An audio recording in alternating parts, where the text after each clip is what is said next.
Welcome to the show. I'm Michael Buckets, I'm Old King Cole. and this is Ball Talk.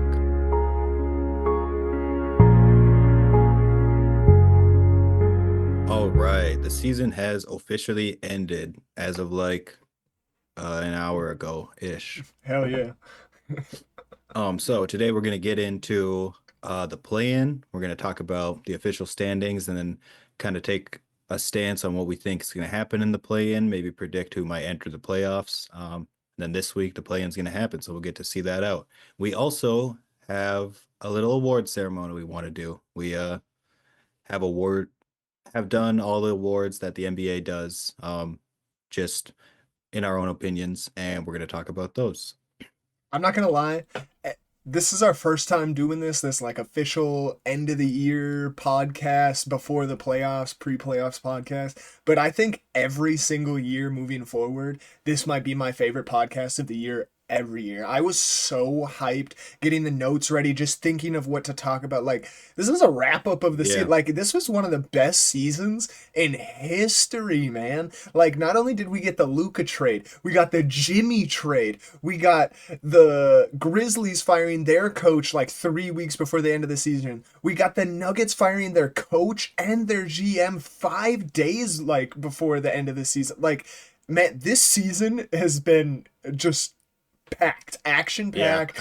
I mean, in addition to that, we'd have two undeniably historic offensive seasons, Exactly what I was um, gonna say after. Yep. which just makes the MVP conversation such an interesting one. And in addition to that, we see our aging stars pushing the game to new limits that we haven't seen people play this long and push their bodies to. And I'm not just talking about one guy either. I'm talking about a lot of people that we're seeing just be great still the same way that they were 10 years ago, even. So that's been really cool to watch. And No, yeah, there's been so much that we want to talk about today that we're actually going to postpone the historical series we've been doing, maybe next week or even maybe we'll continue it in the summer if we get so into the playoffs that there's no room for it. But we love to talk. So yeah, for real.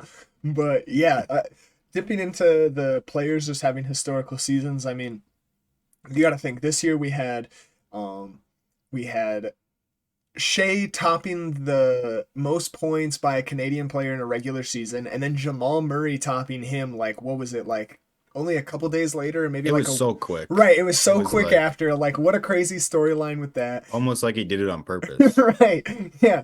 Then you got Jokic having the historic what was it, 30-20-20, whatever, what crazy stat Yeah, the line. 30-20-20 and then like a 61-10-11. It might Right. have been 10-10. I was about to say, yep, the third ever 60 point triple double in history. You got Shay's crazy scoring all throughout the year.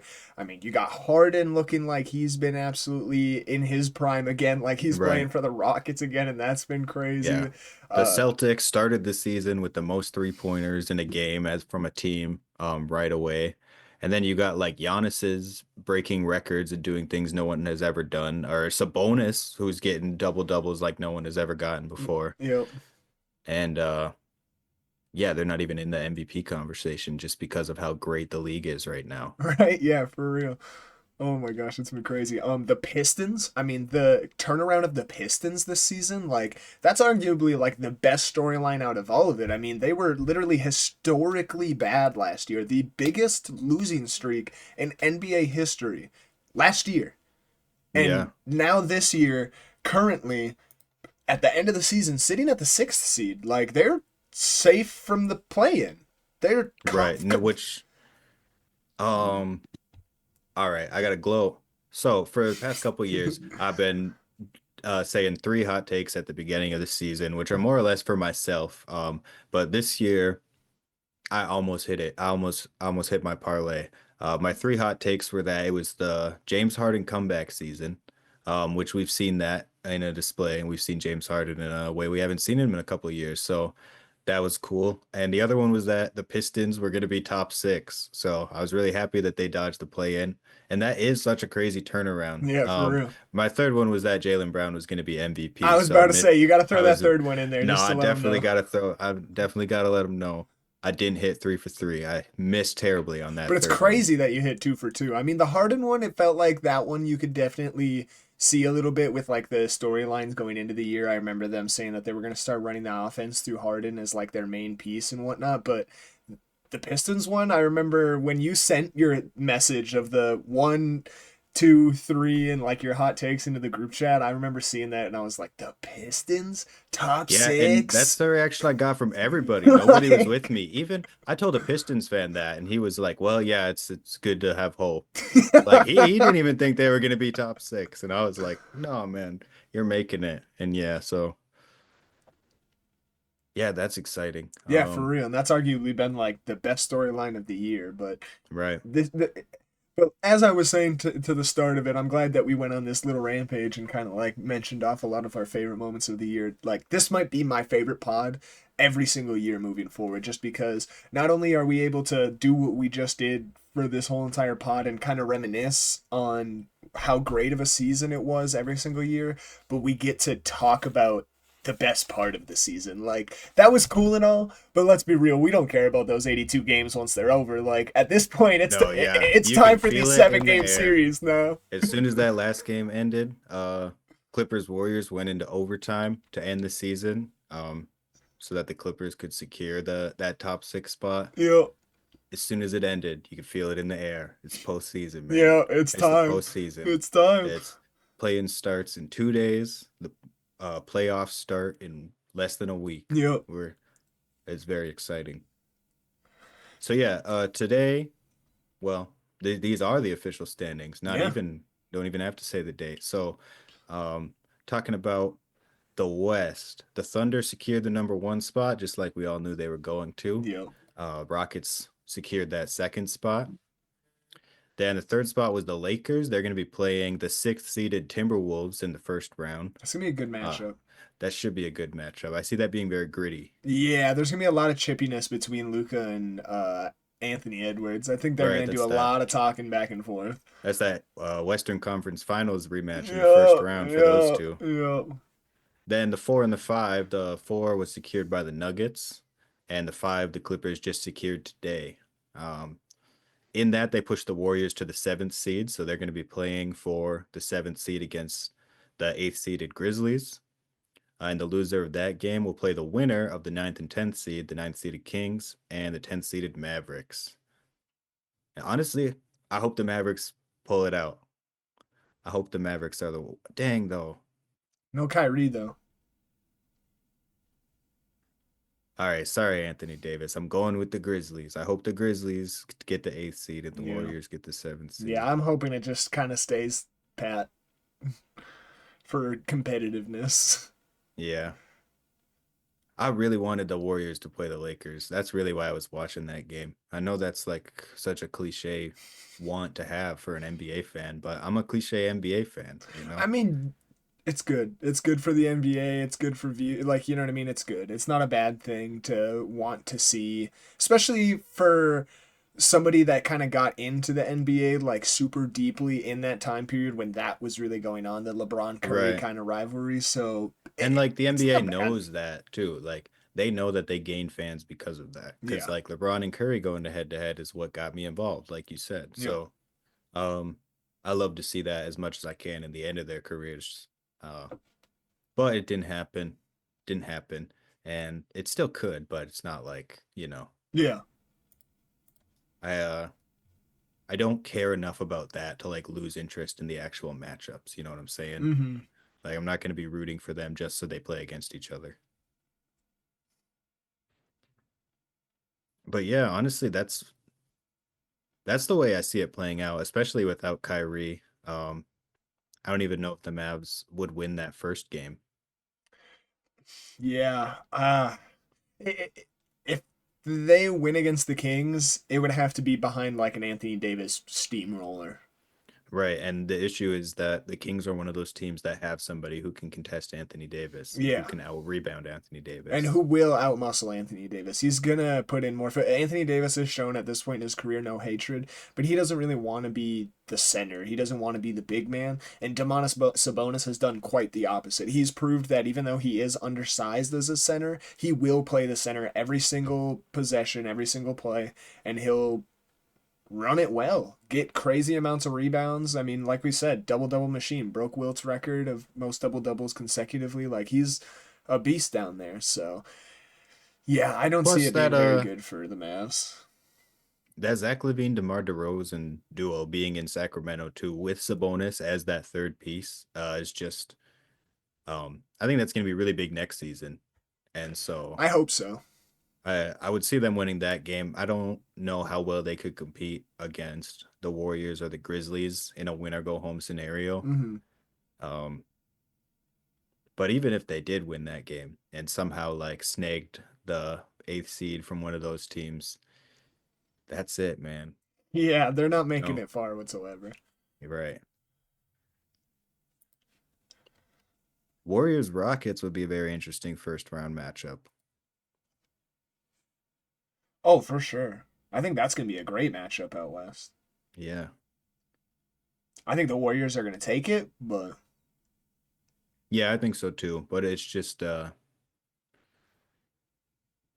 yeah, that's a young team. And the Warriors, even though we're talking about the longevity of players, they are generally an older team, which means they're going to get them on speed and they're going to be able to at least match Curry's speed in that sense. and something I did see too that I think we're also used to taking the opinion of, oh, experience is everything, but I don't think experience is necessarily going to be everything always. I think there's going to be a certain Right. time where it takes that turn of these old guys are just older now and they are experienced, but that actually doesn't mean anything compared to this young Thunder team or this young Rockets team. I mean, they are like the two youngest teams in the NBA, damn near, and they're 1 and 2 in the hardest conference in the NBA. Right. And we So talk about like the evolution of the game a lot. That like if we truly believe in that, we should believe that these players are going to be better than the old players right yeah, now. like as much as like I love to say that like I think the Warriors are gonna win that first round, I'm not gonna be as surprised as I think some people might be if the Rockets actually win. Because I think as weird as it is, if the Warriors end up as the seventh seed, I think as a lot of people think they will after the play in, I think they might be the favorite in that first round, weirdly enough. I mean, I don't know. What do you think? I mean, I don't think I see I anybody betting against Curry and Jimmy Butler when it comes to the Rockets, no, yeah, I would agree. If they take the seventh seed, I would say they're definitely the favorite over the which is Rockets. crazy, right? Like, Um, when's the last time a and I think seven it's seed really was the like, favorite over the second seed? Except for when like and the yeah, Nets like almost tanked down to the eighth seed that 1 year. I think it's almost like philosophical, where it's like to compare it to chess, the Warriors are like a seasoned chess player. Like they know the ins and outs of the game. They know how to set themselves up. They know how to capture the king in the end with only a few pieces. They've been in a lot of different scenarios, and so they have a lot of different game plans. For sure. This Rockets team, however, is brand new to chess. They played checkers, but they're brand new to chess.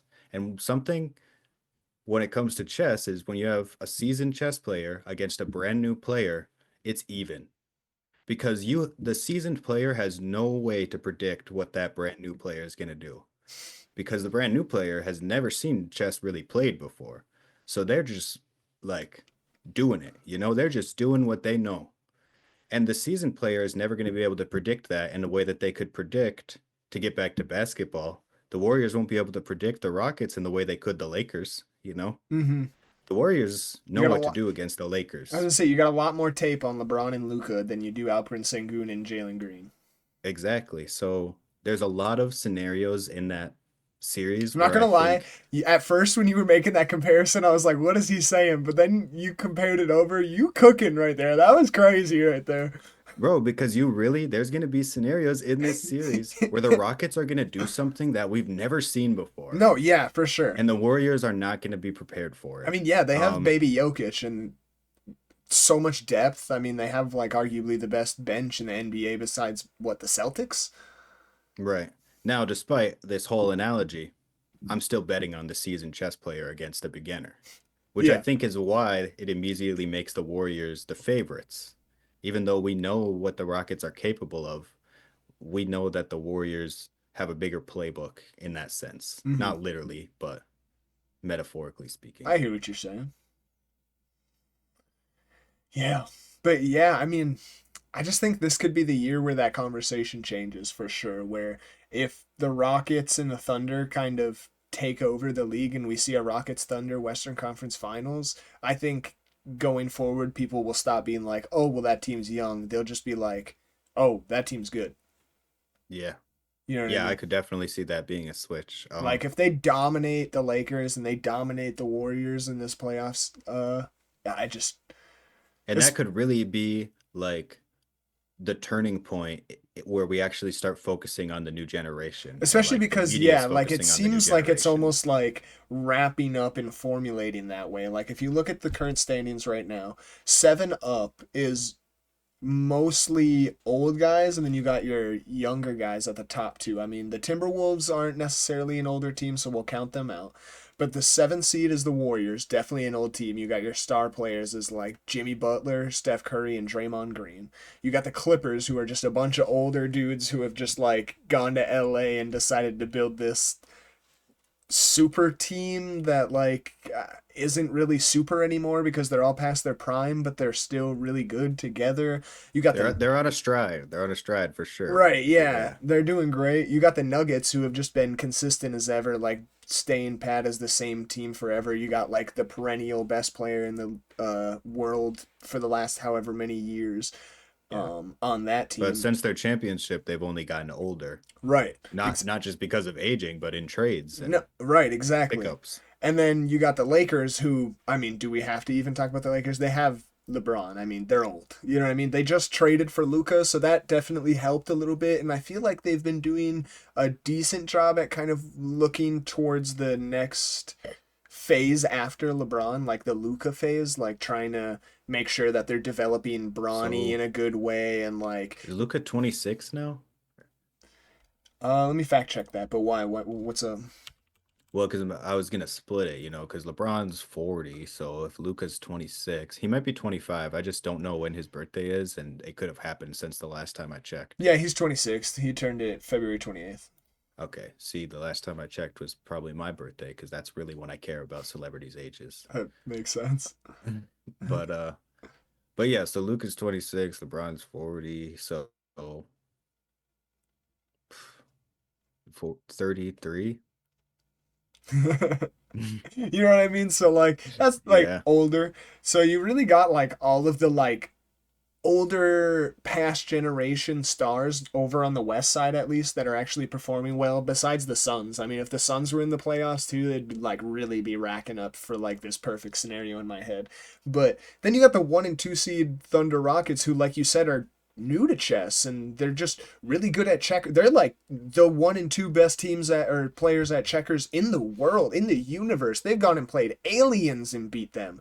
But at this point, it's like they got all these like amazing chess players from the past like coming up at them and now they got to prove right. it to the league and to the world, all of us viewers, that they really belong. Because I mean, in my opinion, the closer and closer we get to the playoffs, the less and less I worry about these older teams. I mean, I'm not saying that I'm completely not worried about them whatsoever, because that would just be crazy to say. I mean, I'm not out here just going to say shit just for clicks and views, because that's dumb.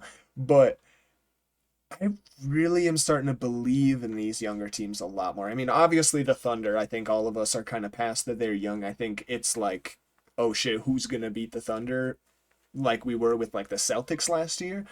But this Rockets team, I'm believing in a lot more and more as we get closer to the playoffs. I mean, I mean, it just feels like it could be anybody's night on that team. And like you said, how do you predict that? Like, who do you match up against and who do you double on what night? Right. You can't double Like anybody you on don't that know team. who the playoff risers are. You have no idea. No idea. That could be some off the wall random role player, like playoff risers has nothing to do with how good you are at basketball.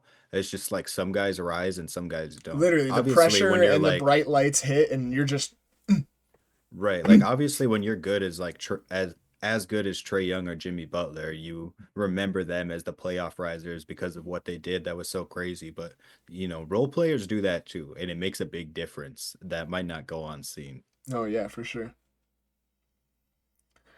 But yeah, kicking over to the East, Yeah. the Cavs have secured the number one seed, um, which I don't know how for sure that was. I think it was pretty for sure, but definitely not like the Thunder. I think, Yeah, I think we all kind of expected it, but it was definitely getting a little close in certain parts of the year, especially towards like right at the end. I mean, they only ended off 3 games apart, so yeah, we wouldn't be surprised if it was the Celtics, is no, not basically what I'm whatsoever. trying to say, which of course means the Celtics are that number two spot. So the 3 and the 6 matchup is going to be the three-seeded Knicks against the six-seeded Pistons. So that should be a good Yeah, I matchup. think that's And gonna be a then, dogfight. yeah, yeah, it's actually kind of similar to the 3 and the 6 in the other in the West, if you think about it, Hmm. just in terms of like play style. Right, and just like how good that series actually should be. Yeah. And then the 4 and the 5 is what I've been dreading, that Pacers Bucks matchup. But hey, the Bucks have been looking pretty decent um Yeah. since Dame went out. But yeah, that's how it is. And they say he might be coming back too. Plus Bobby Portis just came back, so the last episode we did, I was like pretty distraught about the Bucks. So that's why I'm just spending a minute to say I'm excited about this matchup, you know. I think that we can, and I like am believing that we will win it. I also think we very easily could lose it. I still stand by what I said when I said that the Pacers are scary and I'd rather play a different team. Yeah. But hey, gotta believe. Gotta believe. Believe in your team. But moving to the play in, what we're actually supposed to be talking about. That's exactly what I was thinking. The 7th and the 8th seed is going to be the 7th seeded Magic and the 8th seeded Hawks. So they're going to play, and the winner will play against the Celtics. The loser is going to play against the winner of the 9 and the 10 game. The 9th seed Bulls will play the 10th seeded Heat. And then, yeah, they'll be playing. Whoever wins that game will play for the 8th seed. Whoever loses that game will go home. Pretty familiar lineup here. Yeah, I think the Bulls are taking the game with the Heat, Yeah, I in my think I was opinion. just thinking that too because every other year it's been the same, but like the Heat had Jimmy Butler. Yeah. And I'm not trying to say the Heat are bad. They have some dogs on their team for sure. And But Tyler Harrow's definitely like rose since Jimmy's leaving and him kind of taking over the offense. But yeah, right, but if you told me that the Heat were comfortable with their roster right now, I would just know that you're lying, you no, know. right. Um so and the Bulls feel a little bit more comfortable than they've been for a while in their roster. At least with our guard tandem, yeah, I think that we're Hmm. starting to feel like we could actually build off of this and hope that it turns into something. Like it really does feel like if at the start of next year they are playing exactly how they were at the end of this year, even if we have a bad look in the playoffs, because let's remember that these players are still under 25. They're young. We got young guys on our team. Yeah. We're a very young team besides Vooch. Like he's like the one old guy and he plays probably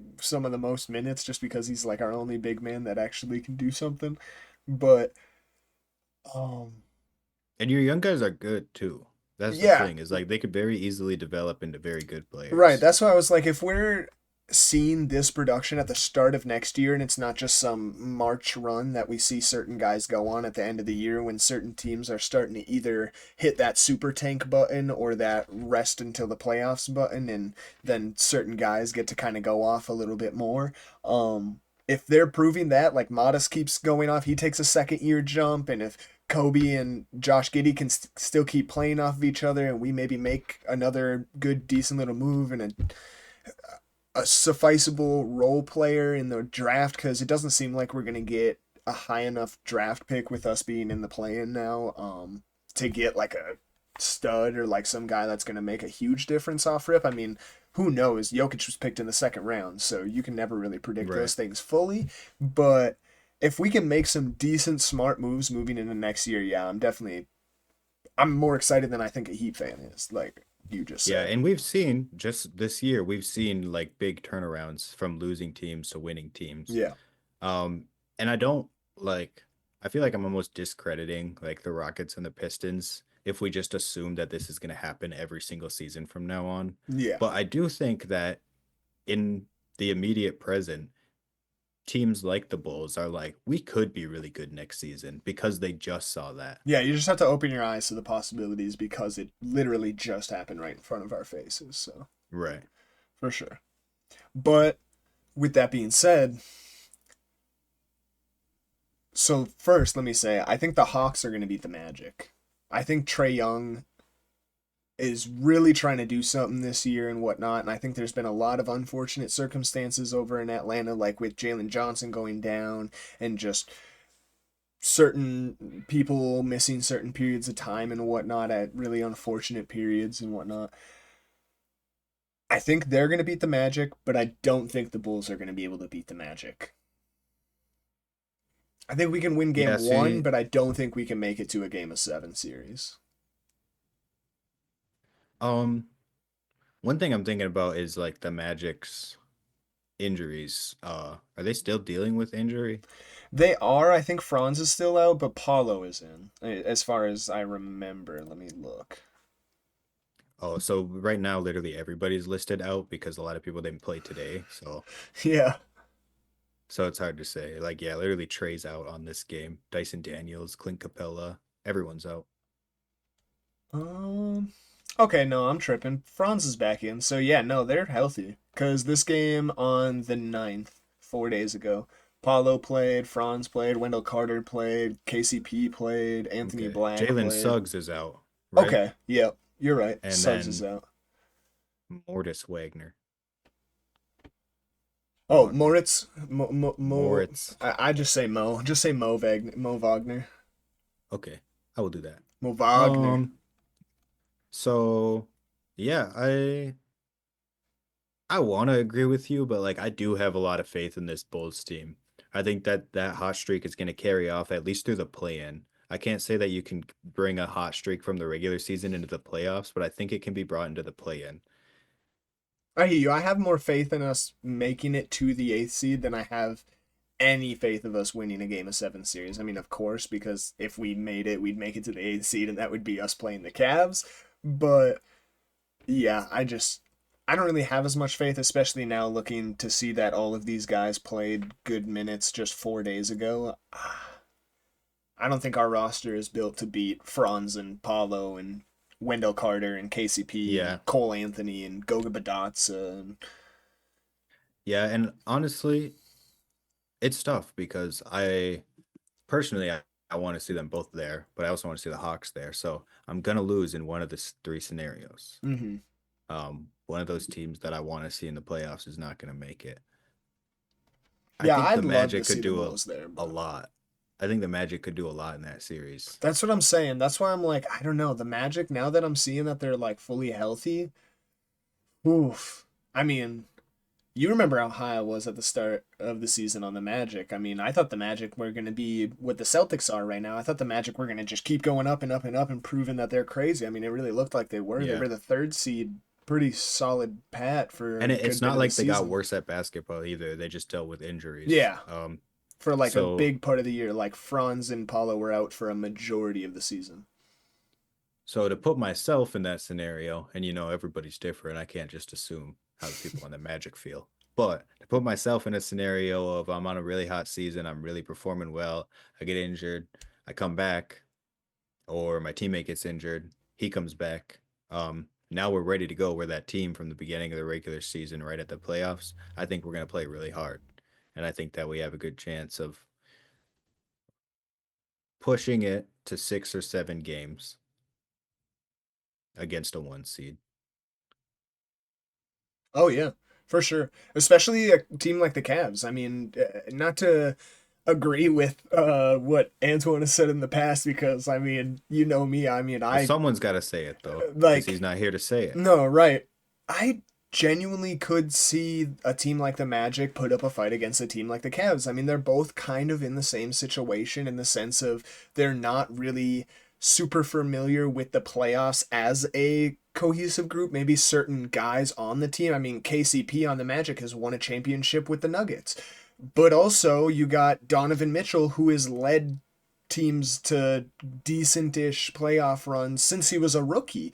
And then you got guys who have like never really played in the playoffs whatsoever on both sides who are also big pieces like Evan Mobley and Darius Garland. And then on the other side you got Paulo and Franz who have really never had like really good playoff experience. So I think that could be a series that, yeah, even though a lot of people would instantly choose the Cavs and instantly bet on the Cavs to win that, I think the Magic would be able to put a lot bigger of a fight than a lot of people would think.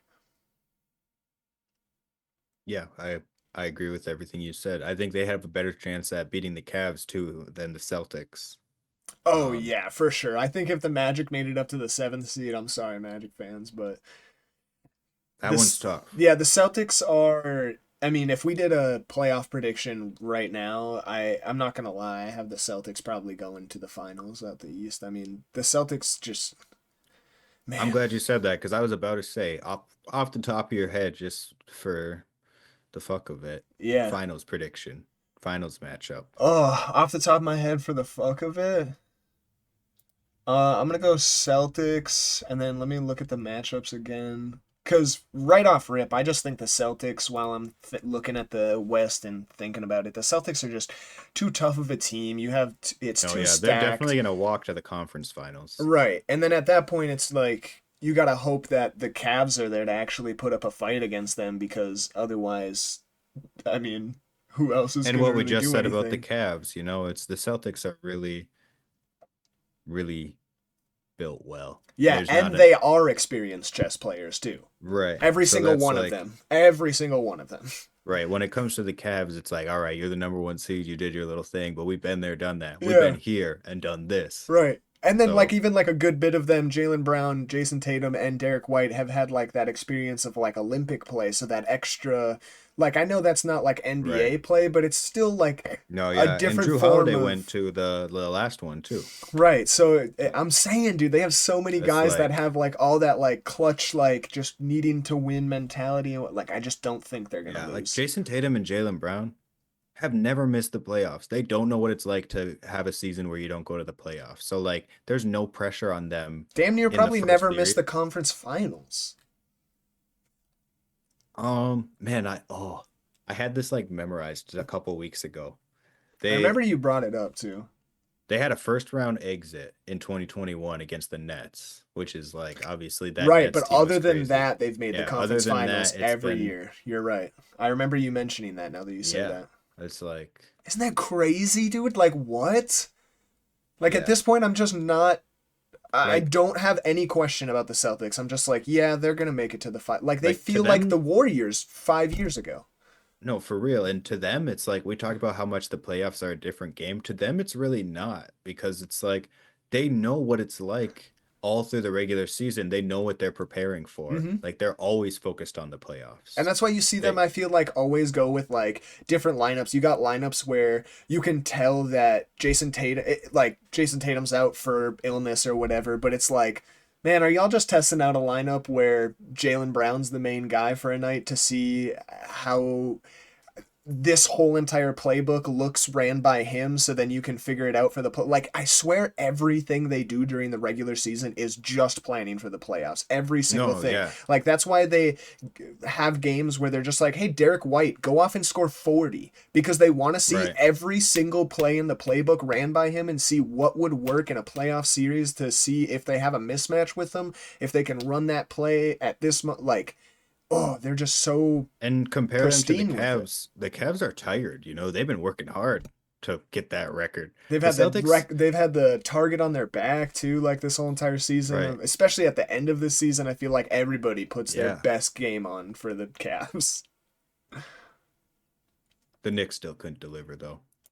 The Sadly, Knicks lost every single matchup this season against the Cavs, the Celtics, the Thunder, the Warriors, and the Lakers. damn, I did not know that stat. That's a tough one. They lost every single game against all of those teams.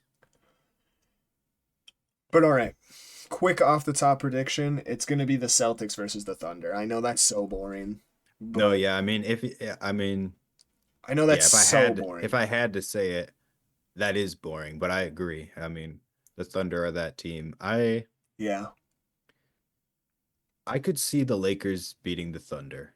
just because in that 2 game series they just played, the Lakers won the first game in like a really dominant display. The Lakers lost the second game, but I don't know if I don't. Oh, right. This is sorry. Luca got a technical foul and got ejected from the game for talking back to a fan who was heckling him. Yep. And from that point on, the Thunder had won the game. There was only a few minutes left. Before that point, it was very like, who knows who's going to win this game? But it still felt the same as the first game where the Lakers were dominant. It just Mm. felt like the Thunder were figuring them out a little bit. So, come 7 game series, the Thunder might be able to figure out the Lakers by the end of that. But as of today, the Lakers got the Thunder figured out, in my opinion.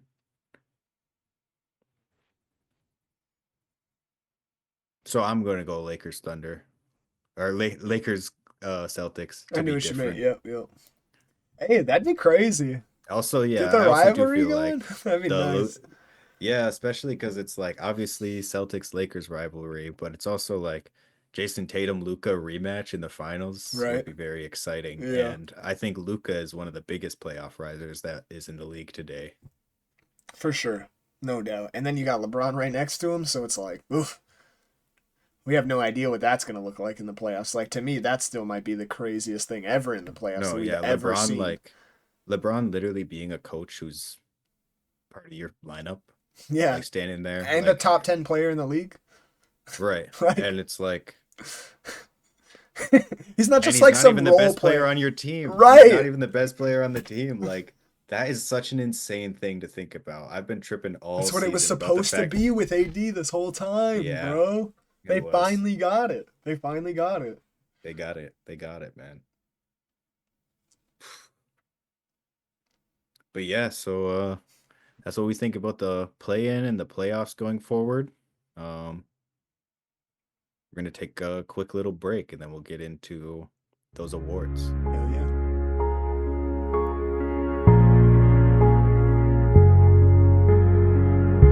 All right, welcome back. We're going to be getting into these awards. So we've prepared the MVP, the DPOY, the Rookie of the Year, the Sixth Man of the Year, the Most Improved Player of the Year, and the Coach of the Year. So we're going to do that in reverse order um, to build suspense, Heck like yeah. our English teacher taught us. Exactly. So starting off with the Coach of the Year. Who you got at number one? I got JB Bickerstaff at number one. So JB Bickerstaff's my number two. Okay. Because yeah, obviously we saw a big turnaround there. Oh yeah, So I feel like just the huge turnaround of the Pistons and just the excuse me, the kind of dynamic and just mold of that team now is just hugely in part to him. Of course, we got to give a lot of credit to where it's due with Cade and just all of the players around him as well, but a huge piece of that is obviously the coaching every single time. So, it's got to be him for me. Got to be. no, yeah, I'm not mad at that at all. My number one is Atkinson. Okay, so he's Um, my number 2. So, we just had it swapped. yeah, and that's just because they're the number one seed. That's really the only reason that I would put him above him. Mhm. But you could very easily say, well, the Pistons had a bigger turnaround than the Cavs, and that's just as equal as having number one seed, really. Right. And then number 3, I got Ime Udoka. Yeah, same, Yep. same. The just Those are big turnaround of the Rockets. It's just been amazing seeing the way that he turns them into being able to be a any man's night type of game every single day is really good as a coach. So got to yeah. give your This hats off to him. honestly, it's this seems a little uncommon. That like all three of the people we picked the same three coaches, and we picked them because the teams are much better than they were last year. Right. And I feel like it's kind of uncommon to see that across the board. Hmm. A lot of times you'd want to give credit to like the Thunder I coach, was gonna say right. Yeah. You'd almost be surprised that we don't have Mark Dagan on here just because of that. right? Um, But yeah, got to give credit where credit's due. Those teams are very similar in the differences that their coaches have made, For sure. and the impact that that's had. And obviously, like you said, you give the players the credit because they're the ones on the court doing it. but the coaches obviously did something right Oh for yeah. them to be there because you can't win a game with just skill. You got to have somebody watching you, telling you what needs to be done from an outside perspective. Yeah, especially at this point in the NBA where every team is so skilled, you need those minds of the NBA who aren't necessarily skilled on the floor, but are way more skilled than you up here because that's all they do is just watch the X's and O's and like watch the NBA in a whole different way than most people do. Right. Moving on to that sixth man. So number one for sixth man, I got Peyton Pritchard, which I feel like is the common and obvious take. He's number two for me. Number two, yeah. Yeah, who's your number one? My number one's Malik Beasley, actually. Oh, that is not who I thought that you were talking about when we were Really? talking during the break. No, but that is my number two. Okay, yeah. So Big, he's big impact on the Pistons yeah, coming off the yeah, bench there. huge impact, and I think it just has to do with the same things that I said with the coach of the year with JB Bickerstaff. I think Malik Beasley was a huge addition to this Pistons team and a huge piece of them being able to go on so many runs and being able to hold the just that dog mentality through a game. Like there are certain times where their offense starts to look a little bit slow, and they give Beasley the ball out in the corner, and he splashes the three, and then they come down the court and they give Beasley the corner three again, and he splashes it again, and then their offense starts rolling because they feel a little bit better because they just watched Beasley splash a couple threes, and he's kind of been that all year for them, that offensive push to help their offense in times where it's looking a little slow, and he's done amazingly for them. Peyton Pritchard, Yeah. like you said, I think is the clear take, but I just think there should be a lot more credit given to Malik Beasley, and that's all I wanted to do here with Yeah, that. it was also an improvement too. Like he also had a better season than he normally has this year. Yeah, for So that sure. was a big piece of that as well. Hmm. And then at three, I got DeAndre Hunter. Okay. Just because I think we've talked a lot about how important the front court is. And so to have him come and fill that spot just I feel like made a big difference. Hmm. Yeah, I don't have a three written down for this one just because I feel like it's a two-man race, in my opinion, between Malik Beasley and Peyton Pritchard. So I think it's really just between them two. And I didn't really have, I mean, I would have had Norman Powell, but like I said to you in the break, like I think he doesn't qualify anymore because of games started. So not really sure Right. on that one. And just other guys, I just You know who does qualify that I think would be kind of cool to see in this spot is Russell Westbrook. it's a good one, especially with how well he played for the Nuggets actually this year. Right. Yeah, he definitely deserves a little bit of love in there. Moving on to that So MIP. yeah, the most improved player spot. Oh, you might already know who I got at number one. I think I do. I got my guy Dyson That's Daniels. who I got too. So yeah, I can agree with that Been 100%. cooking all season. For sure.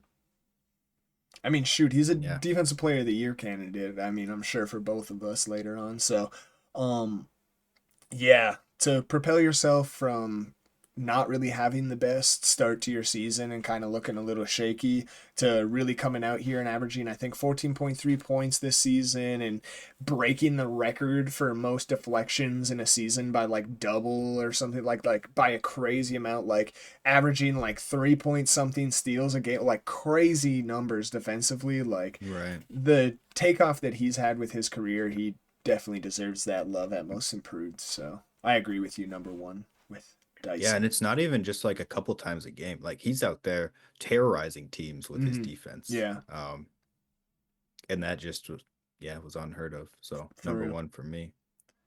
And I'm not gonna lie, I do not like the push for Cade Cunningham to be most improved whatsoever Oh because no, no, he's not on my list. yeah, I agree But with everybody saying that number one and two picks should not be even a candidate for most improved because of the fact that they're doing exactly what they're supposed to be doing. So right, like that was the plan. yeah. And then number two for me though, I got Denny Advia. I feel like his takeoff this year has just been so crazy, and especially with the way he's played in a lot of their games in the last like 2 months, I would say. Maybe a little less than that, but regardless, just there's been some crazy Denny stat lines, and I think he's going to be able to transfer that into next year and into the rest of his career. And I think a lot of teams are either going to want to pick up Denny, or the Trailblazers are going to want to start putting somebody next to him that will actually help that team start winning games, because I think Denny is a player that can help you win basketball games and important basketball games at 100%. that, because he has just shown that this year, nothing Yeah, but he's been that. very impactful, very efficient, and very consistent. Right. And he's not a player that I heard of before this year. So this is the perfect place for him to be as far as awards go. I actually had him at a 3 spot at one point, but I took him off, so he's not on my list. Okay, But he's at a yeah. hypothetical 4. Just because, like I said, I didn't hear about him till this season, and once I was like looking into him, I'm like, okay, when the time comes, this guy's gonna be a most improved player for me, just Mhm. because. But then I lied. I got Christian Brown It's a good one. at number 2, It's a great one. just because you see a huge point jump, which is what you want to see. And that's really it. The rest of his stats are pretty consistent, but he took a huge points per A game huge jump. points per game jump, and that's why Um, he's my number three. Actually, was just yeah, and just the impact. You can tell that he's turned from more of just like a fun role player that gets in there and has little bits of moments to he's actually out there and he's a trusted part of their offense, and they are actually running plays for him to get set shots and trusting him in certain moments, in even late game moments, to take important shots. So definitely a good pull for him and most improved, no doubt. my third spot was Zubac. Um, It's a great one. I thought that he took. It's not necessarily a jump as much as it is just like a bigger impact. Like it's hard to explain Yeah, unless you're really watching the Clippers. for real. I Um, mean, like you said, his stats aren't necessarily looking crazy higher than what they have been before in previous years, but his impact feels way crazier these days. right. Like he's playing much more meaningful basketball these days, much more winning basketball these days, and yeah, he's a beast.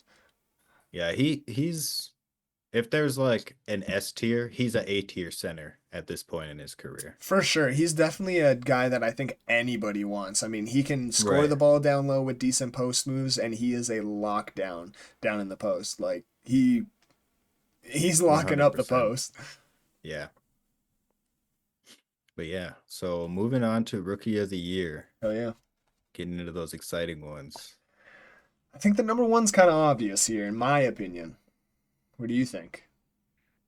I feel like it's obvious. I was nervous it might not be. For me, it's Stephon Castle. Okay, so it's obvious. Cool, cool. Okay, yeah. Yeah. I honestly was nervous though. I was like, I don't know if people how people feel about this.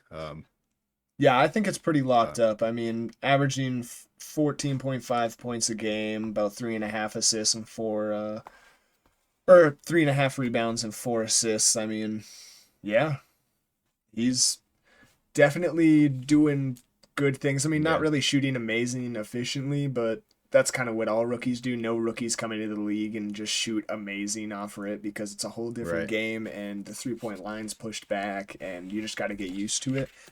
And you talk Um, about team dynamics overall, it's definitely the best pick in the draft. oh, no doubt. Yeah. Like he fits that team like a glove. Having Hmm. him alongside Wemby is going to be absolutely amazing, alongside Devin Vassell, alongside Jeremy Sohan, even aged Chris Paul, even though, actually, a little note to make, Chris Paul played 82 games this year.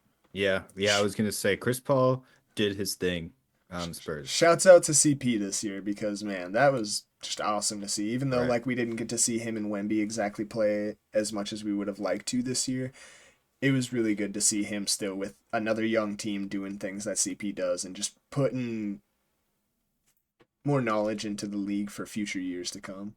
right. And when he retires, I got De'Aaron Fox, so they're looking good for sure. Back to rookie of the year. My number 2 is the number 1 pick. No, it's not. It was the projected number 1 pick, Alex Sarr. Okay. Just because the Wizards had a really bad season, and you Yeah, can't blame it on him because he's a rookie, and you can't really blame anything on a rookie. But he had a pretty good season for a rookie. I mean, he no doubt. he did exactly what he was supposed to do, and he shows potential of being a high level player. And I think that being on the Wizards has really overshadowed that. Um, but yeah, he's my number two. I'm sticking with it. Yeah, for sure. I like that. Number two for me though is going to be Jalen Wells over at the I almost said Rockets at the Grizzlies. I think he's just played amazing winning basketball over there. He's had amazing moments too, like some game. I think he hit a game winner with them, or at least a shot that put them into overtime. I can't exactly remember. It's been a good couple months since that happened. It was towards the start of the season, but he's played some amazing winning basketball for them, averaging about 10 points a game this year. Just played really great ball, and I think he's going to grow into a great guard next to Ja and Bane as well. And they're going to have some tough decisions to make if he does progress into what I think he can be, because they're going to look a little loaded there at the guard position unless they really want to play Desmond Bane at that small forward position, even though he's very undersized for it. But yeah, He for does love those it though. reasons, yeah, Jalen Wells is number two for me. Yeah, Jalen Wells is not on my list, so Yeah, Alex Sarr I wasn't on I my list, so I, I was gonna say I think we might see some very different lists, and I'm wondering if the reason is because there's so many good rookies, or because there's really not. uh I think it's that there really is. I think the talk of this rookie class is like the worst rookie class in however long. While that might be a true statement, I do not think that it is a bad rookie class. I'm not Okay, saying that it's okay. also a true statement either, but I'm saying that I don't think that just because it's not, we didn't get a Wemby or we didn't get a Jason Tatum or we didn't get a Cade Cunningham or we didn't get a this, that, or the other, that it's a bad class. I think Stephon Castle is going to grow into an amazing guard one day. I think, Oh, for you sure. know what I mean? Guys like Jalen Wells or even Alex Sarr or Zachary Ricochet could grow into Who amazing is my players number three? who could grow into amazing players, Um, or my number three, Modest Buzelis. I think he could grow into an amazing player. He's shown amazing flashes towards the end of this year, and I don't think I also this have two class is honorable bad. mentions too, which are neither of the people on your list, Oh, which that's just makes funny. the pool even bigger. I also mentioned Zach Edey. I don't think he had a rookie of the year type of year, but he's also on a really good team. So I think the more that he grows, he'll be able to be one of those players that we're talking about who has a bigger role in the future. But in the same sense of Jalen Wells, he's kind of added to some winning ball and had moments where he's proved to be really important. So I really like that Zach ED pull too, because both of the rookies that they have just like done really good in certain moments and Right. shown really great ball for them. And then my double asterisk um honorable mention is Jared McCain, and that's because he's not even eligible to win the award. Yeah, he would Uh, he would have taken it away. yeah, he was going nuts, and that was really fun to watch. Yeah. And I really wish I could be putting his name at the top of the list. Yeah. I mean, but who knows? I mean, maybe he would have kind of fallen back a little bit, and then the race between him and Stephon Castle would have been a lot closer, and that would have been Right? really Like fun we to keep don't know. track of. Right, exactly. So that's why I don't think that this class is necessarily bad. I think we just got robbed of the rookie race because that's normally what it is. You see the top two guys kind of Yeah. pushing and then the rest of them kind of not so much. But someone from that not so much turns out to be either the best of the class or one of the best of the class. Like Giannis, I mean, I don't think he had rookie of the year pull whatsoever, but he's looked at to be the best of his class at this point. No, he didn't even play that many games. And he I don't remember how much he averaged, if I'm gonna be honest, but it's like you wouldn't look twice at him and think that he was gonna be an all-star Right. or a finals MVP. Right. So, I definitely think that comes out of every single draft class, and we'd be silly to be like, oh, this is just a bad draft class because, yeah, I hate that conversation around this draft class. I wanted to get that out the way. Yeah, I kind of want to talk more about rookies. So I'm just gonna start saying names because Dalton Connect had some really good moments. Oh, yeah, he showed Um, great moments. Sad that he got traded and then rescinded because now he's got to play for the yeah, late. I mean, hey, he has a chance to possibly win a championship versus being over at the bottom of the East with the Hornets. So I mean, he's probably living on cloud nine but I guess I'm not 100% certain because Yeah, that's definitely a tough situation. his future's still got to Um, be looming. You got to think that he's like, man, after this offseason, they're going to trade me still, though, right? mm, Especially after him playing well after all of that. Like you said, like he had a good season this year, so you got to think his yeah, trade value just rose since that day that they tried to trade him. for real, especially because every team knows they're gonna think be like, how could he fit on my team? And then the phone starts ringing. But we could move on to defensive player of the year. Yeah, for sure. Who's your number Bada one? bada I have a ba. feeling I know Defensive you're. player of the year. Nah, he's not number one. Okay. I'm kind of Evan surprised. Mobley. Evan Mobley's my number one. Um, Same due here. to attributing to winning basketball. You know, Yeah. that's a he's been holding it down. Um,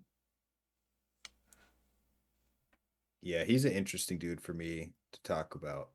I've been like very interested in his career since he started, and so Oh my gosh. Yeah, I was pulling it for him to like like get rookie of the year that he was going off his rookie year. I mean, I feel like he's been a defensive threat since the moment he dropped into the league, like a defensive lockdown since he dropped into the league. So that's been amazing. And then only since then has he unlocked his offensive game. So that's been amazing for him and just been amazing to see. And I understand this is a defensive award, so that's not something a part of this conversation, but just adding to the Evan Mobley no, yeah, conversation that you just were to talk having. good about him. Yeah. Yeah, and it's been like it's like almost interesting to think of him as like that rookie that I was rooting for, Yeah.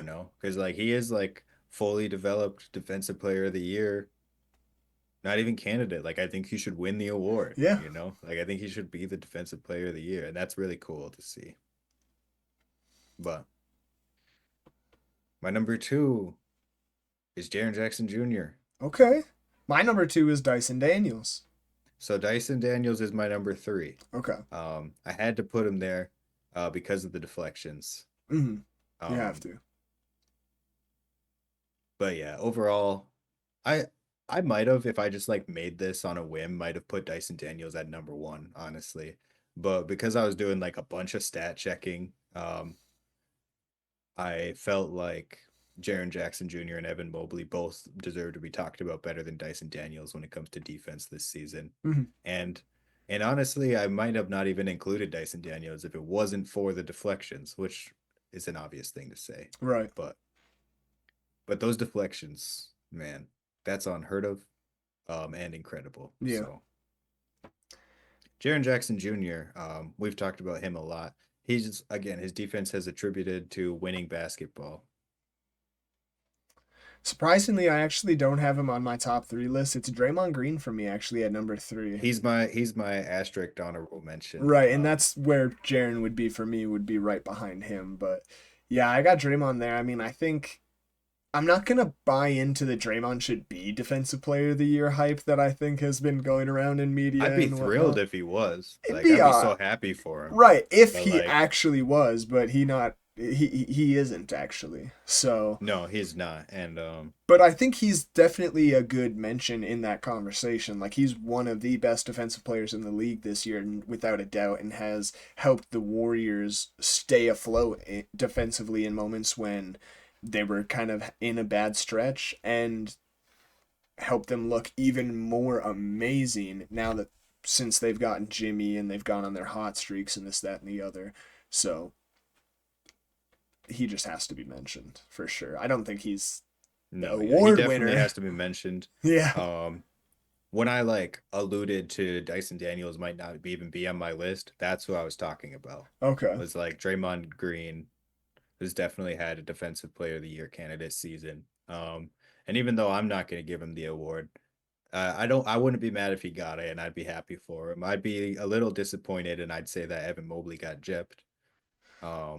But I'd still be happy for him. I Right. mean, Yeah. he's an all-time great defensive player, so to add that to his resume would be like storybook. Yeah, that'd be crazy, right? Even though switching to the MVP conversation, Should we start from the bottom? Let's start from the bottom this one. Oh, starting from the bottom. So we actually did top We five for did the top five MVP. for MVP. Just Yep. because yeah, if you're watching this, you know ball and you know that the top two are pretty much determined. So that'll be a conversation in itself. And then after that, we felt like we wanted to do five instead of just one more spot. Right. Give a little bit of just honorable mentions of guys that have just been carrying their teams and doing absolutely amazing things that very clearly aren't going to win the MVP because, like you said, it's a top two race. It's really just between who you think's going to Right. win it between Jokic and Shea. But we just wanted to give a lot more love than that and have a little bit of a different conversation than that because it's a little boring to just hear the same thing over and over of who is your opinion of Shea or Jokic. So we wanted to kind of give a top five and show who we thought were carrying teams in MVP type ways, even though they're not going to win the award whatsoever. Right. So at number So starting at five, five, I got Karl Anthony Towns at my number five spot. respect, respect. Um, yeah, I think that the Knicks are the third seed, so even though we talked about how they haven't really beat those top teams at all, and when you think about that going into the playoffs, that makes them look not that good of a team. They still are the three seed, and they earned that. And I think Karl Anthony Towns was a big push for that. Um, Woody averaged 24.4 points a game. If I'm wrong, that's because it's off the top of my head. But he averaged a decent amount of points. Yeah. He averaged that was accurate. Oh, I was just saying, yeah. Oh, you're Like, saying yeah. I thought you yeah, like fact. You don't have to fact check it. I I will thought you though. did though. But he got a decent amount of rebounds. That also attributes to winning. As far as everybody else, that's not Yeah, you were right. in the 24.4. okay, dope. Um, so when it comes to rebounds, he's competing with Giannis and Jokic, and those are like top spots. So when you're talking about the five spot, nobody else that I would consider for the five spot is rebounding like he's rebounding. So you add that to the points and just the impact. I got to put him on the list. For sure. So for me at number five, I got Jimmy Butler.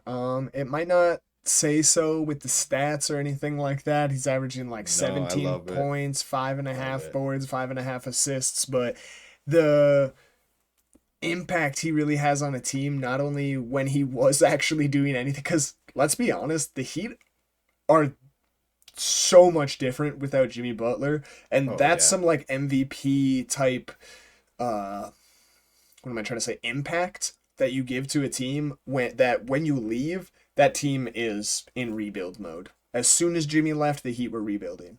I mean, sure, they're like kind of in this weird middle ground where the Bulls are, where we're like rebuilding, but we're still kind of halfway decent. But at the end of the day, the Heat are not contending. They're not any of that. No, You know what I mean? They're rebuilding. They're in the process of a rebuild, refix, reworking. So with that, on top of the fact that as soon as he came to the Warriors, they've been the best team in basketball and they've looked amazing. He's added to their defense so much. He's added to their fourth quarter offense so much with just his IQ and knowing how to pass the ball, but not only that, his scoring and knowing when to cut and stuff like that. Like he gets so yeah, many gimmies with the Warriors because he's playing with Draymond Green and Steph Curry who know the offense so well, and the fact that he just makes these amazing backdoor cuts and they find him wide open every time and he knows that they're gonna because they're watching for him. And I hope he's good. Honestly, I yeah, hope he's all right. Like, yeah, yeah, I'm commenting on so during the game in the overtime, he like bumped knees with Kawhi and was looking pretty bad for the rest of the game. He didn't leave the game though. He still played, even though you could argue that's why they lost is right, because Jimmy Butler wasn't playing offense or defense because he was injured. But I hope that that's just, he finished the game, so I hope that it's just minor and he can be back. right. Of course, the play-in is in 2 days, so that's quick. But MVP, yeah, I love Jimmy Butler on the MVP list. It's not something I considered at all. But you're absolutely right. He was the most valuable player on the Heat, and he's debatably the most valuable player on the Warriors, Which is considering the crazy. Warriors were like fighting for a play-in spot before he was on the team, and now today they were fighting for a playoff spot. to get out of the play-in. So that's the other side of the play-in, and he did that in a couple months.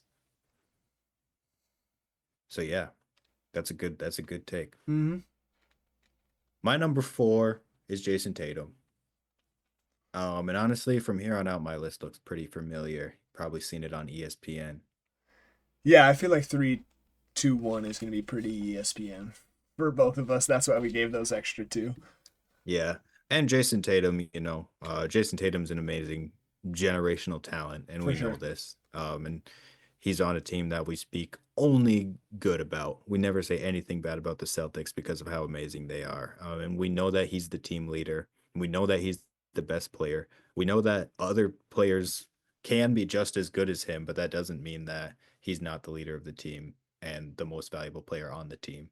For sure.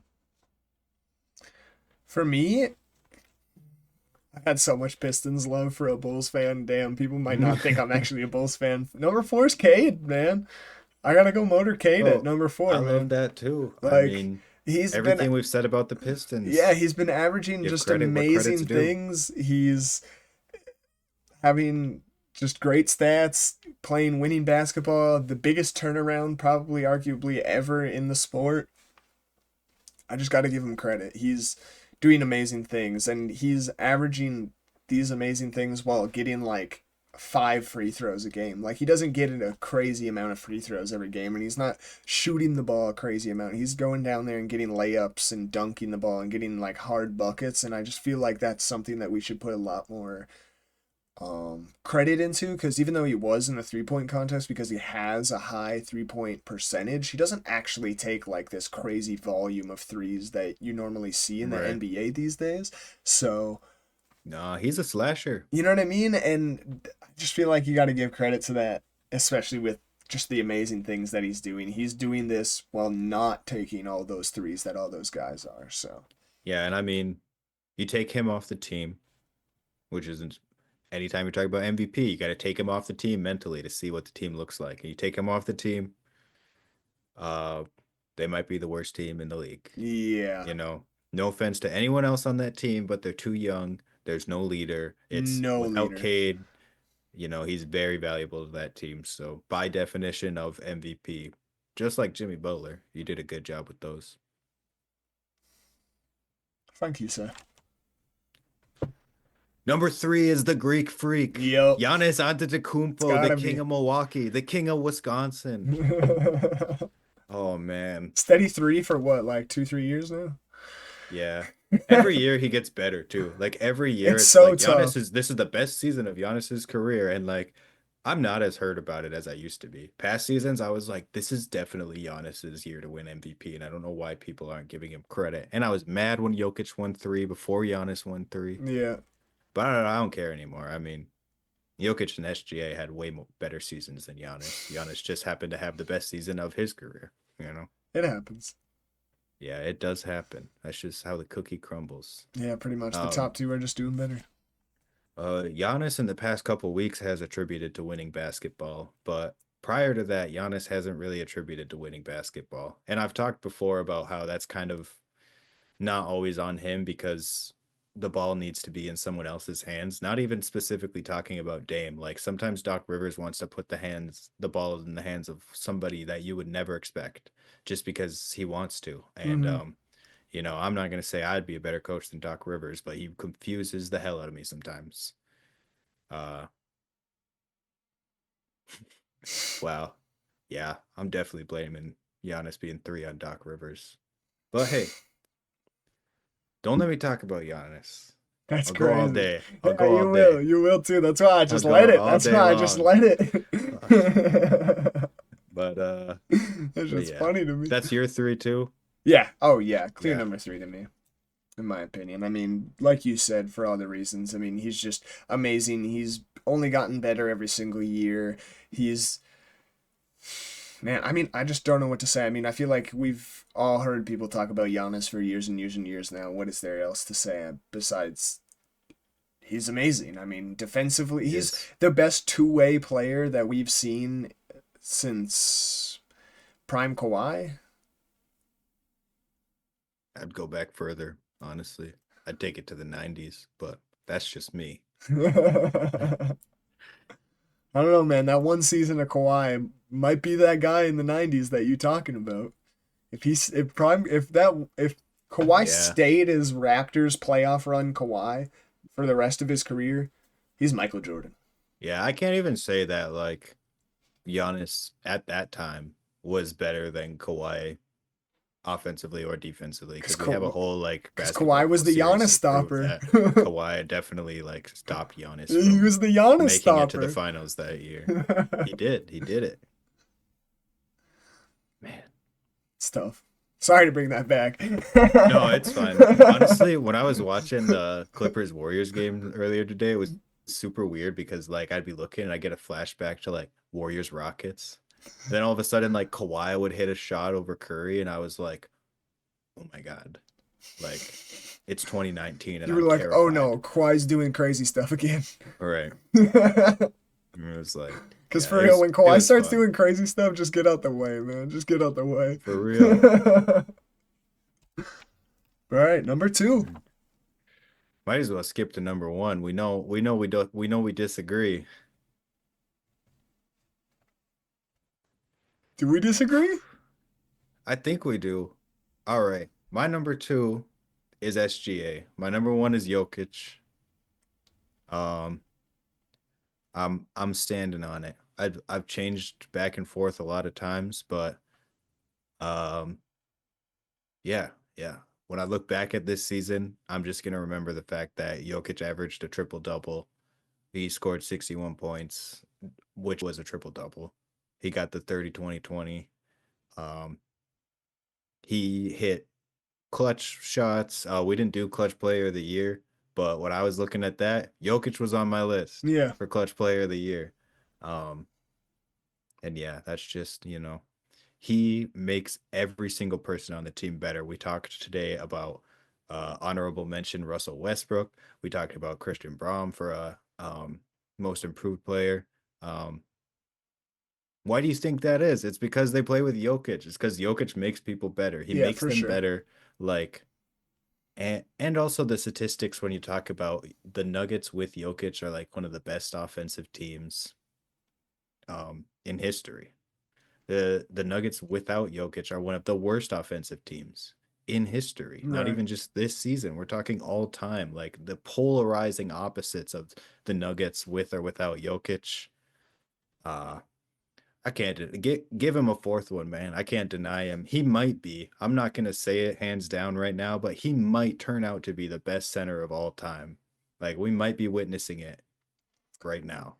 I think if he doesn't turn out to be the best center of all time, he will at least have, besides Bill Russell, and that's obviously got a lot of around it because of the whole, as Twana would say, the whole milkman, the whole plumber conversation. I think we're experiencing the best run, like multi-year run by a center, at least ever in history. Like this, like you said, statistically, just what he's been doing for the last, what, 4 to 5 years now. I don't I mean, think like we've ever. all of the 20s has been Jokic. Yeah. Like we've never seen anything like it, and for him to do it at the center position and now average a triple double for the third time, well, not for the third time in history, to be the third player in history to ever do that and to be a center and do that, that's Right. just, Like it's nobody's crazy. asking a center to do that. No, Nobody's ever asked a center to do that. no. Um, And he just said, and hey, hold on, let me, and he does it so effortlessly, like he's just doing his day job. yeah. And it's he yeah, I've done this for like 3 seasons in a row now, where like all year I don't want to give the award to Jokic, and then when the end of the year comes, I'm like, all right, Jokic is undeniably the best basketball player on the planet. Yeah, I mean, I would love to give it to Shea, but you might be surprised. I actually also do have Jokic at number one, and I have Shea at number two because of all the things you said, man. Like, I mean, I'm sure you heard me even kind of advocating for it in No, like yeah, I all was the starting to agreements. wonder. I was starting Yeah, to wonder. I was yeah, like, hang on dude. a second. Because yeah, But dude. yeah, Like, how can we deny a guy at 7 foot moving the way he does? like you said, having a 60 point, the third ever in history 60-point triple double, like, man, that's crazy numbers. And a 30-20-20, the first ever, like, he is doing stuff that, like, 80 years ago in the 60s, or however long ago, 60 years ago in the 60s, when Wilt was scoring 100 and people were getting 50 rebounds or whatever in a game as the records, and what, like, we're experiencing that, but in our own versions with triple doubles and all this, that, and the other. And Jokic is the guy doing that. And I just, like you said, I mean, he's, like you said, he might end eventually go down as the best center ever. I think it's always going to be a tough conversation because of the guys in the past, like a guy like Kareem. Right. I don't think Jokic is ever going to touch an all-time points record. I don't know if he's ever going to touch Yeah. an all-time rebounds record or even an all-time assist record. He might have, well, not even might. He'll have the most assists ever as a big man by the time his career ends for sure. But I think it's just going to be tough for him to be in that conversation for the best center ever just because of his predecessors. You got Bill Russell, who has the most championships ever by a player. You Right. And got that's why I'm Kareem like with the so most points. reluctant. Right. Um, of course you talk Will, which is like Will Hakeem. Did we even talk about Hakeem? I No. mean that guy would have dominated the 90s had it not been for Michael Jordan and the Bulls. And did for a couple years when it was Scottie Pippen and the Bulls. Yep. And yeah, that's just Shaquille O'Neal. There's a lot of great centers for sure. That's why I'm really reluctant to call Jokic the greatest center of all time, especially because his career's not over. Right. And there's still a lot more. But if he keeps it up, I mean, It'll be hard not to give it to him because, like I said, and we might have already experienced at least the greatest, like, 5 year stretch by a center ever in history. I mean, he's averaged a right. triple double that no center has ever done, and then done so many other historical things: the 30-20-20, the 60-point triple double, and that's just we're just talking this year. There's other Yeah, like he things does that this we are every forgetting. year. Yeah. Like every year there's this stat that he broke or this thing that he did that no center's ever done or It's nobody almost like has he ever knows done. about MVP fatigue. And he's like, well, I'm just gonna make sure that they have to give That it to me. they statistically have to. And that's how it came to at the end of the year. I mean, Shai, it feels like Shai should win it. He's the first. They were the first Yeah, in the and we league. could They talk about Shea just as much as Jokic. Right, they were Like, first in the league as a team overall, first in the West, the Wild Wild West. Damn near had 70 wins. He had all the stretches of 30-point games in a row, 40-point games total on the season. There was a good amount of the season, bro. I don't know if you know this, where he had more 40-point games than the Thunder had losses. yeah, that is crazy. Like, Bro, and he had 50-point games. you know what I mean? Like Yeah. he went out there and got it done every single night. Went out there, played both ways on the floor. And also I feel like this is a really big part of it. This isn't necessarily basketball, but this is competitiveness and winning. Is he helped his team believe that they could win this championship this year? Mm-hmm. And I feel like that, like the mentality that he brings is so important. And it's not basketball, but the basketball's there. Mm-hmm. No Um, doubt. Yeah. one of the greatest offensive seasons ever. I mean, we haven't seen somebody consistently score 30 points like this more than 5 times. Like it's been a handful of times and Yeah. it's been a couple of people. Right. And it Um, was only like for one season, but this dude has right, done it for 2 seasons in a row now, and this season he's done like leveled it up since last year. right. Yeah. I mean that pretty much says it all. I might say that would conclude the MVP conversation. Yeah, 100%. I mean, I definitely think that we're gonna be turning a little bit of heads and making people question us a little bit with Jokic because I think the media has made people really believe that it is Shay's award completely all the way. But man, I just think for all the reasons that we have both said Jokic, you just can't turn it down. I would love that You you really you can't. know me, man. You know me. I mean, there's a reason you thought that I picked Shai. I for would sure. I would love more than anybody other than Thunder fans themselves for Shea to win a damn MVP because I love Shea's game. He makes the game look so easy. I've said it a million times. He looks like a man amongst little kids. He looks like he's just nonchalantly dribbling around a ball, just having fun with it, like he's playing with a kid, like a kid. Like I don't even know what else to say. No, So yeah. I would love to give it to him, especially because in past years, I think maybe not last year, but the year before, I thought he got robbed for sure. But this And that's the year, thing if I he was gonna didn't bring win up it, I next. wouldn't think he got robbed. Is this like this whole Jokic era? There's a couple guys that get covered up, and it's almost comparable to like the Jordan era when you don't think about people from the Jordan era because of how great Michael Jordan is.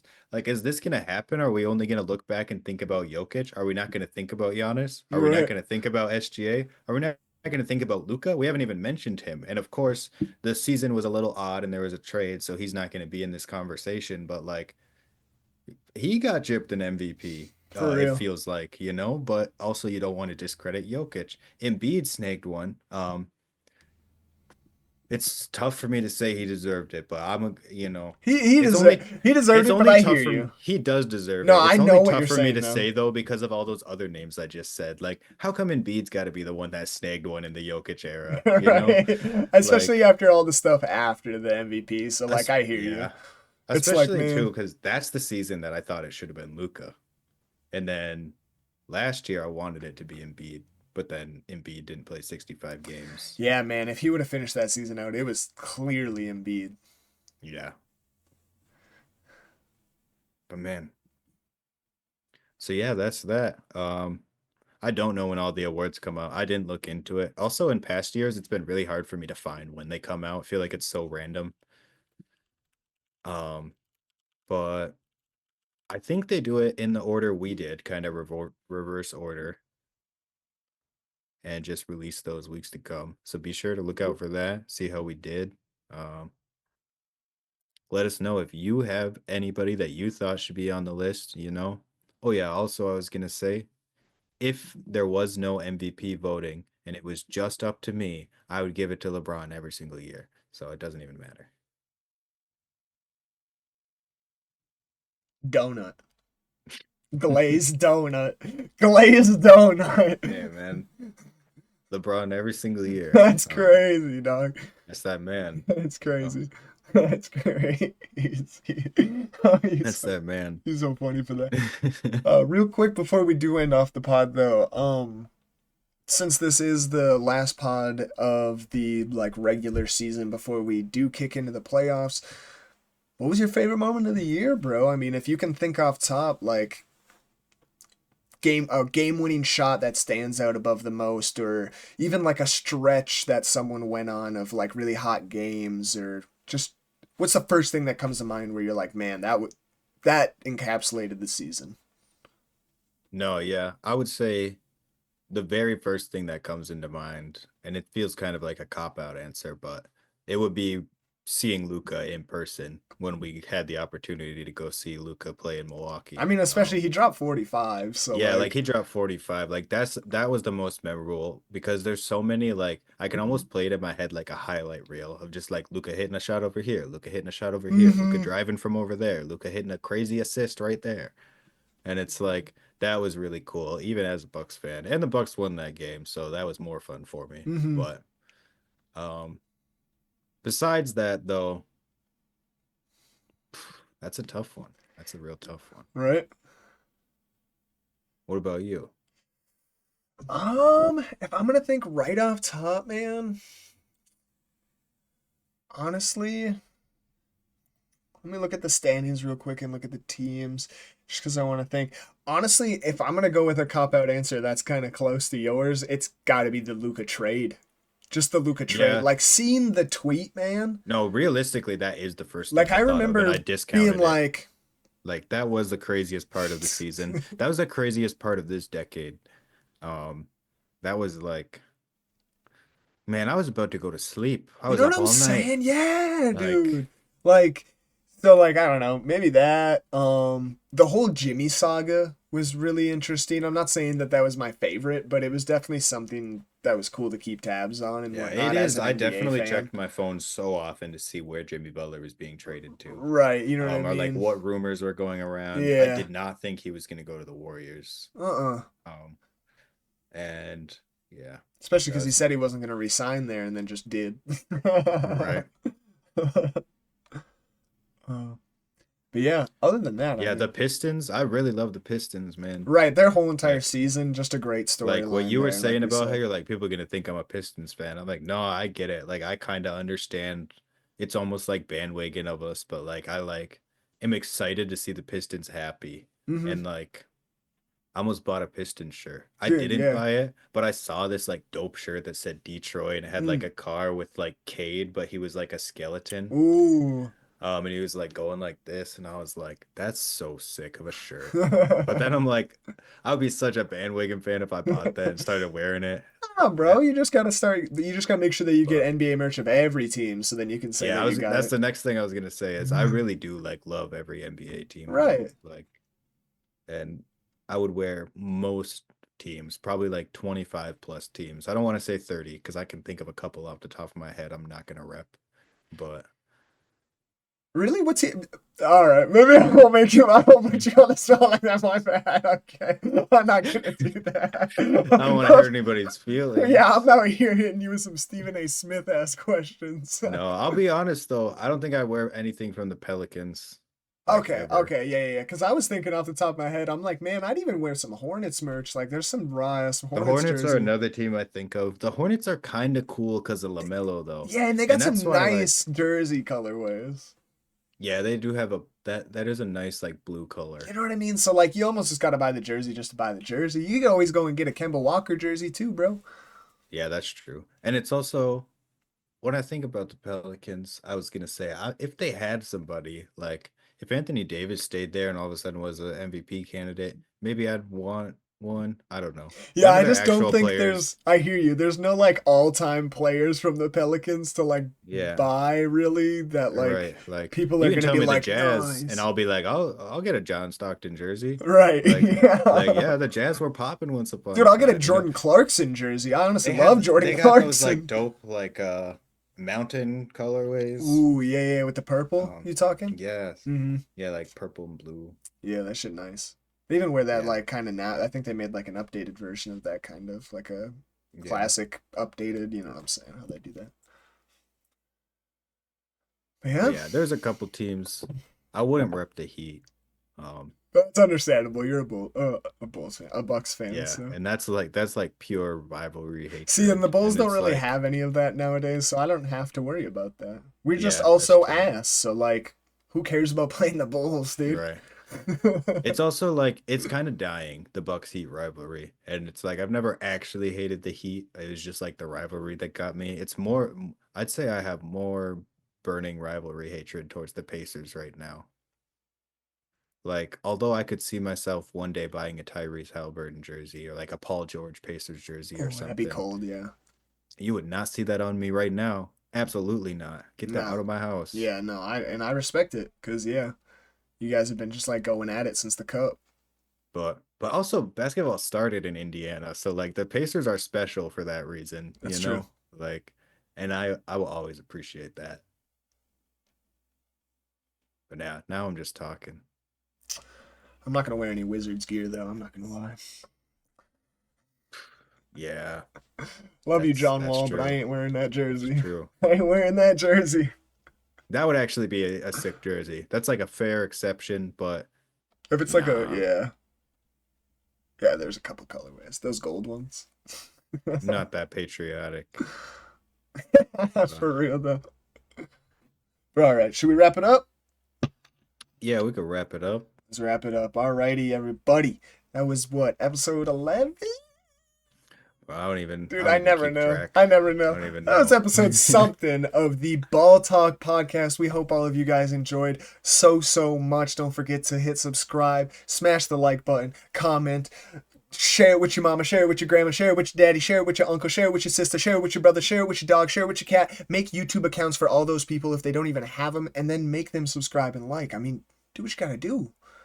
Bro, even like troll people, like post it somewhere and be like, this video's so bad. These guys are crazy, and just get them to watch it on some clickbait. And No, then they'll I'm be kidding. like, dang, why did they say that? These guys are actually fire. Right. But all right, Yeah. we love y'all Exactly. so, so, Exactly. so much. We will see y'all next week. Peace.